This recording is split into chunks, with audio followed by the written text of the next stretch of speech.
Dear students, ഇന്ന് നമ്മൾ ഡിവിഷനെ കുറിച്ചാണ്. സൈൻ ഡിവിഷൻ, അതായത് രണ്ട് സംഖ്യകൾ പ്ലസ് ആണെങ്കിൽ അത് ഡിവൈഡ് ചെയ്യണത് എങ്ങനെയാണ്, മൈനസ് സംഖ്യയെ പ്ലസ് കൊണ്ട് ഡിവൈഡ് ചെയ്യുമ്പോൾ സൈൻ എന്താണ്, അതേപോലെ തന്നെ പ്ലസ് മൈനസ് നമ്പറിനെ പ്ലസ് നമ്പർ കൊണ്ട് ഡിവൈഡ് ചെയ്യുമ്പോൾ സൈൻ എന്താണ്, അതേപോലെ ലാസ്റ്റ് മൈനസ് നമ്പറിനെ മൈനസ് കൊണ്ട് ഡിവൈഡ് ചെയ്യുമ്പോൾ എന്താണ്.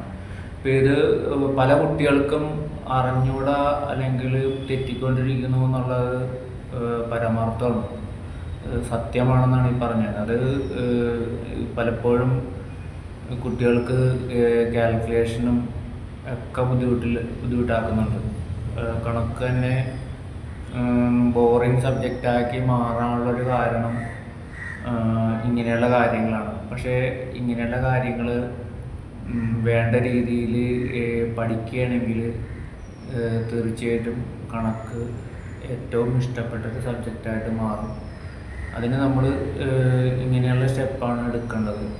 സാധാരണഗതിയിൽ ഈ സൈൻ വെച്ചുള്ള മൾട്ടിപ്ലിക്കേഷൻ നമ്മൾ കഴിഞ്ഞ വീഡിയോയിൽ പറഞ്ഞതാണ്. ഇനി നമ്മൾ ഡിവിഷനെ കുറിച്ചാണ്. ഡിവിഷനും വരാൻ നേരത്ത് നമ്മൾ ചെയ്യേണ്ട കാര്യം എന്താണെന്ന് പറഞ്ഞു കഴിഞ്ഞാൽ, നമ്മൾ ഇതേപോലെ തന്നെ നേരത്തെ പറഞ്ഞ പോലെ തന്നെ എഴുതി വയ്ക്കുക. Plus divided by plus is equal to plus, അതേപോലെ തന്നെ plus divided by minus is equal to minus. അടുത്തത് minus divided by plus is equal to minus. Last minus divided by minus is equal to plus. അപ്പോൾ ഇവിടെ എന്ന് പറയുന്നത് ഇത് ആദ്യം തന്നെ ഇങ്ങനെയുള്ളത് എഴുതി കാണാപ്പടം പഠിച്ചിട്ട് ഇത് എഴുതി വയ്ക്കുക. ഇത് എഴുതി വയ്ക്കുക എന്ന് പരീക്ഷയ്ക്കായാലും അല്ലെങ്കിൽ ഇത് നമ്മൾ ഉറയ്ക്കണ വരെ, മനസ്സിൽ ഉറയ്ക്കണ വരെ ഇത് എഴുതി വയ്ക്കുക.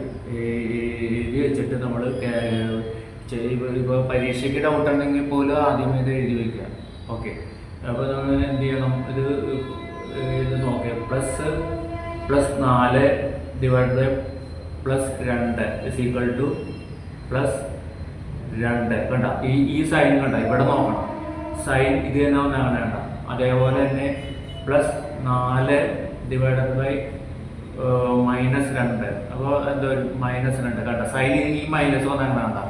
അതേപോലെ തന്നെ നോക്കി മൈനസ് 4 ഡിവൈഡഡ് ബൈ പ്ലസ് 2 കണ്ട, ഈ മൂന്നാമത്തെ. അപ്പോൾ എത്ര തോന്നുന്നു, -2 കണ്ട, മൈനസ് വന്നു. Last -4 divided by -2.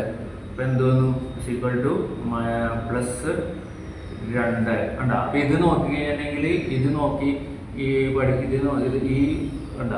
ഇത് നോക്കി കഴിഞ്ഞിട്ടുണ്ടെങ്കിൽ ഇത് കാണാപ്പടം പഠിച്ചു വയ്ക്കുകയും എഴുതി വയ്ക്കുകയും ചെയ്ത് കഴിഞ്ഞിട്ടുണ്ടെങ്കിൽ ഇത് ചെയ്യാൻ പറ്റും. പിന്നീട് ഇതിൻ്റെ ആവശ്യം വരില്ല എഴുതിയ കാര്യം. നമ്മൾ പഠിച്ചു കഴിഞ്ഞാൽ ക്ലിയർ ആയിട്ട് നമ്മൾ ഉള്ളിൽ കൺവിൻസ് ആയി കഴിഞ്ഞാൽ ഉറച്ചു കഴിഞ്ഞാൽ പിന്നെ നമുക്ക് ബുദ്ധിമുട്ട് വരില്ല. അപ്പോൾ ഈ വീഡിയോ നിങ്ങൾക്ക് ഇഷ്ടപ്പെട്ടെന്ന് വിചാരിക്കുന്നു.